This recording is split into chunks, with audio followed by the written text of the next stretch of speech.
evening, I'm so pleased to welcome Lynn Sherr to discuss her new biography of Sally Ride. I think we're all pretty familiar with the public persona of Sally Ride. Many young women, myself included, grew up wanting to be just like her. And thanks to this new book, we can feel like we know her better than ever. And the book really shows a more personal side while still showing, the well-known and compelling tale that is Sally Ride's story. The book clearly benefits from Ms. Sherr's access to Sally Ride's family and friends and their cooperation in her research, and she has some really nice anecdotes to share. And of course, Ms. Sherr herself is a longtime journalist with ABC News, where she covered a variety of topics, including the NASA Space Shuttle program. So we're so glad she's here with us tonight, and we're going to start off with a quick video. But first, join me in welcoming her to Politics and Prose. This is, for all of my TV pals, all my ABC friends, this was done by the publisher. This is among their early forays into video. So actually, I'm very pleased with the way it turned out. It's just about 5 minutes long.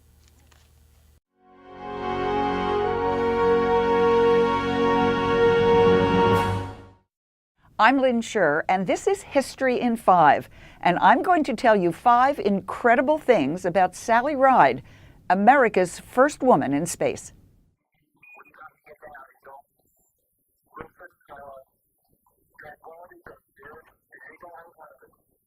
On July 20th, 1969, Neil Armstrong became the first human to etch his footprint into lunar soil. One small step for man. A teenager back on Earth was among the untold billions watching closely that night, but had no idea that she too would one day make cosmic history.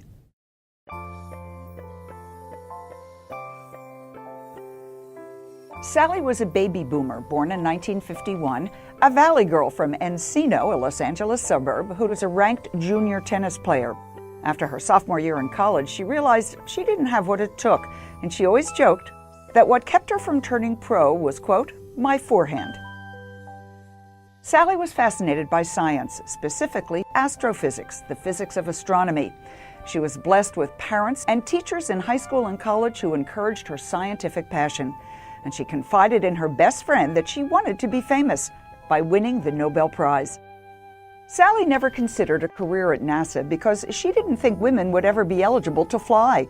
It was only in 1977, when NASA spread a wide net to recruit women and minorities, that Sally got interested. I want to get up as soon as I can. So that means that I'd like to be the first woman up, but I don't have any great desire to be the first woman.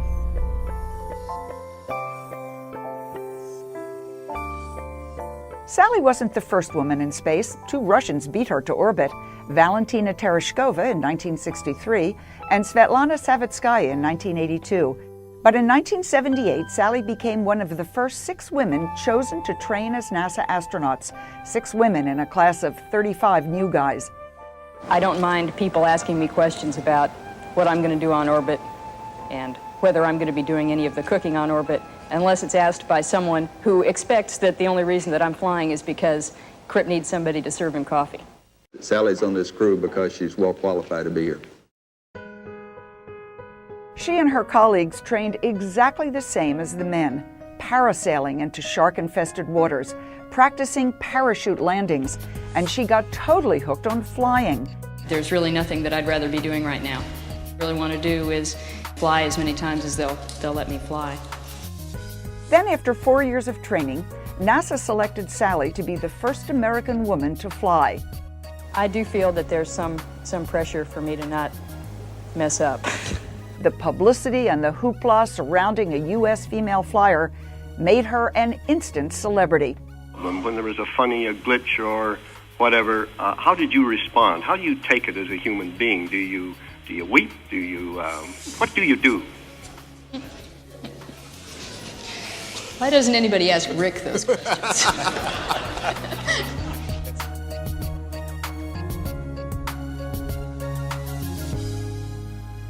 T-minus 10, 9, 8, 7, 6, 5, 4. We've gone for main engine start. We have. She was 32 on June 18, 1983, when she lifted off in Challenger on STS-7. Liftoff of STS-7 and America's first woman astronaut. Sally felt the immense power of the rockets pushing her off the Earth. And 500,000 people lined the causeways near the Kennedy Space Center in Florida, cheering, "Ride, Sally, ride." It sure is fun.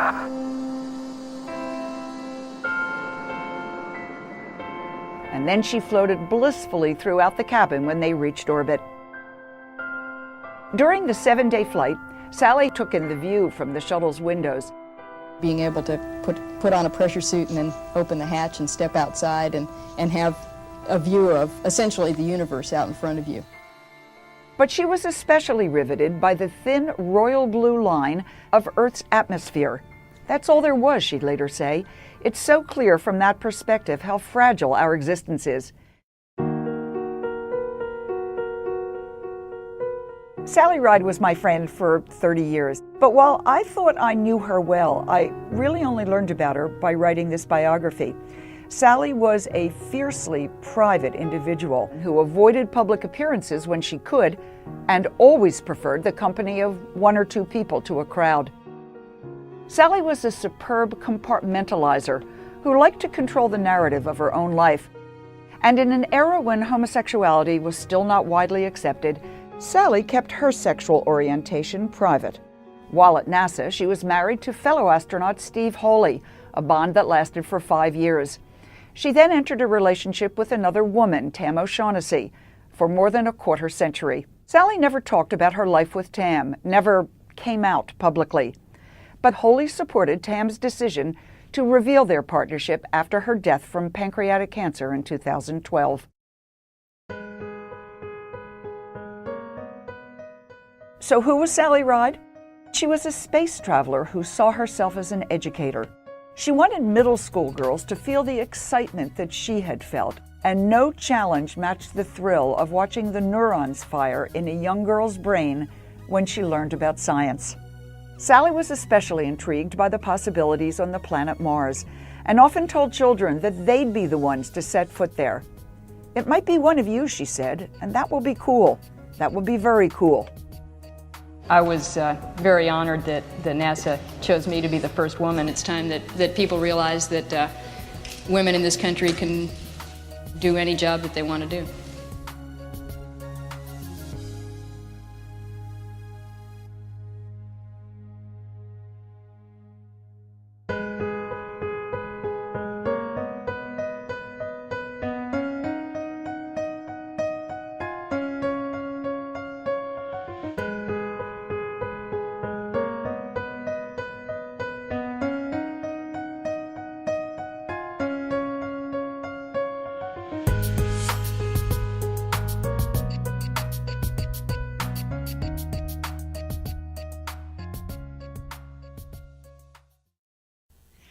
I hope you all are aware that it was this past week that was the 31st anniversary of Sally's flight. She took off, she landed yesterday 31 years ago exactly. So we are celebrating an anniversary, which is very exciting.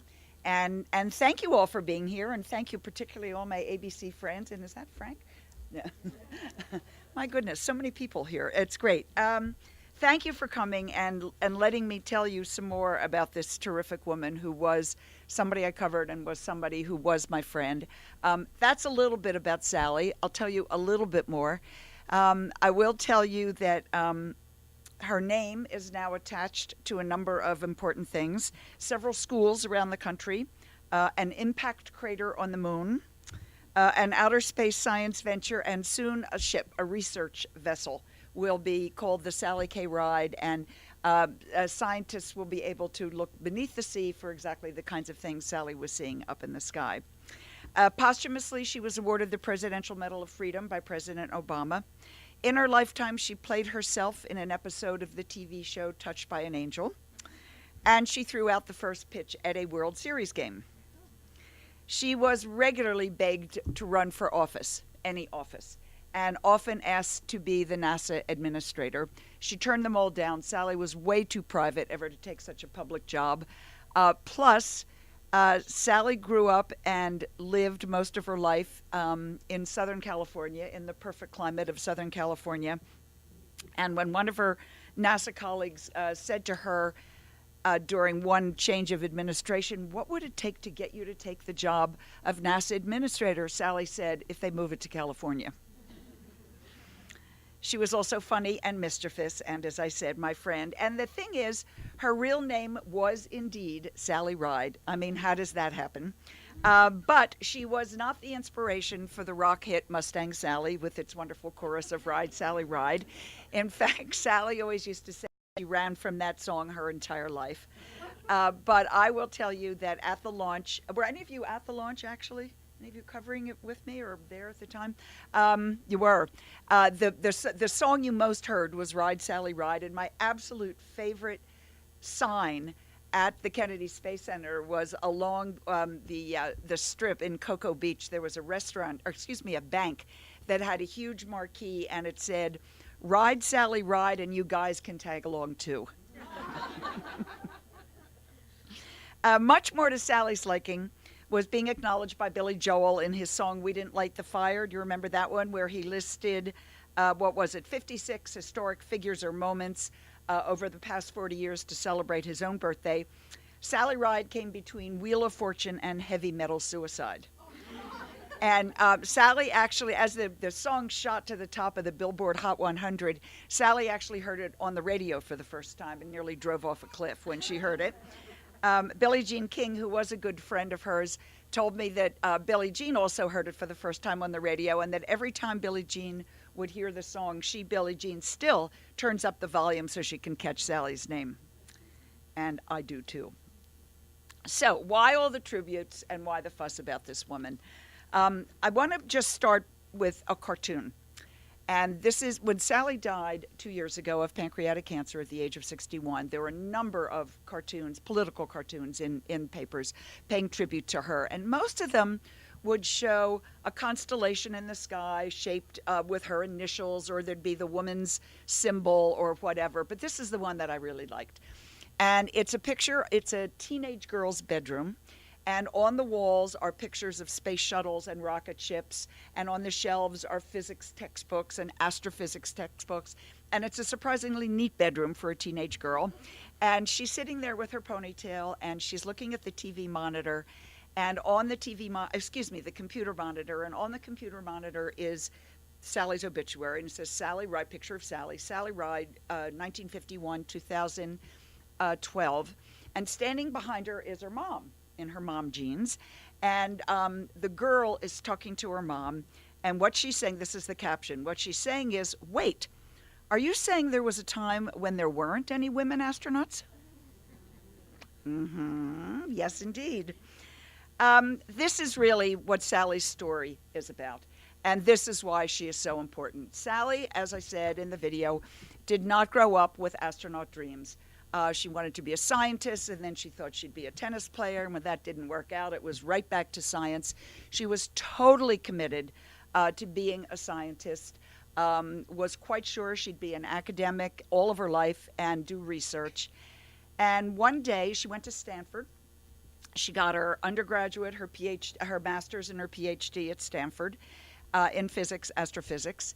And in January of 1977, she's finishing her last year of her PhD thesis, and she goes to the Stanford Student Union and she gets a cup of coffee and a donut to wake up before she goes to class.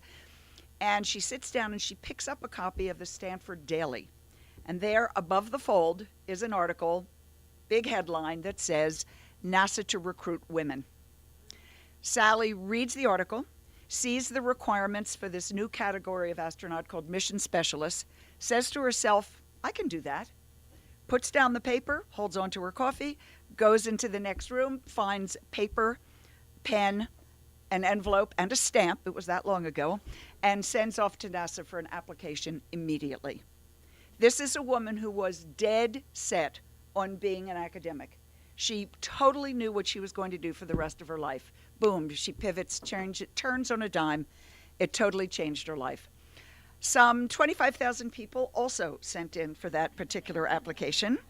A little over 8,000 actually applied. Of them, 1,500 were women. Sally was chosen a year later, along with 34 other people. They were the first class of astronauts chosen just for the Space Shuttle program. And what was so unusual about it, as I said, is that for the first time, NASA was not only willing to allow women and minorities into the program, but they actually reached out for them. In the beginning, the space program was about men. It was about white men. They were very brave. They were very smart. They were very accomplished. They did miraculous things. But they all had, for the most part, they had military backgrounds. Not all of them, but in the very beginning, all of them had military backgrounds. That's mostly because President Eisenhower in the beginning said in 1958, in response to the Soviet Sputnik satellite that had been launched, if we're going to do a space program, a human spaceflight program, we want to fast track it, and therefore we need to get individuals who already have training, who already know how to fly jets, although this had nothing to do with flying a jet, and who understand danger and who are already vetted for security reasons. There was actually no reason whatsoever that women could not have flown in those early flights, but they chose to do it the other way, and so for the first nearly quarter century, that's really what it was. After the last men left the moon in 1972. We then had Skylab. We had the program with the Soviets, who are now becoming our friends. But it wasn't until we had the Space Shuttle, which was a different kind of spacecraft, that they could actually reach out for more individuals. And the reason was in part because the Space Shuttle was like a plane. It was much bigger than the capsules that had taken our men to the moon. John Glenn used to joke that you didn't really get into a space capsule, you put it on. They were really small, those original ones. Now we have a space plane, the shuttle, which can handle crews of 7, 8, 9, lots of people. So they're looking for more individuals, and they're also looking for women and minorities, because what they really want to add to the pilots, or the cohort of pilots, is to add scientists. And this